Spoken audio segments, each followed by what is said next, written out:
রাশিয়ার কাছ থেকে পরিশোধিত জিডিএল সহ জ্বালানি কিনতে যুক্তরাষ্ট্রের কাছে বিশেষ ছাড় চেয়েছে বাংলাদেশ।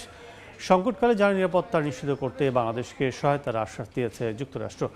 মঙ্গলবার ওয়াশিংটনে যুক্তরাষ্ট্রের জ্বালানি মন্ত্রী ক্রিস রাইটের সঙ্গে পররাষ্ট্রমন্ত্রী খলিলুর রহমানের বৈঠকে এ বিষয়ে আলোচনা হয়।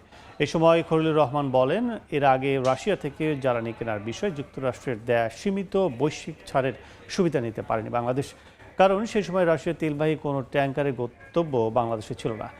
এদিকে ওয়াশিংটন দূতাবাসের এক প্রেস বিজ্ঞপ্তিতে বলা হয়েছে, বাংলাদেশের উত্থাপিত বিষয়গুলো গুরুত্ব সহকারে বিবেচনা এবং সংশ্লিষ্ট দফতরগুলোর সঙ্গে সমন্বয় করে কাজ করার প্রতিশ্রুতি দিয়েছেন মার্কিন জ্বালানি মন্ত্রী।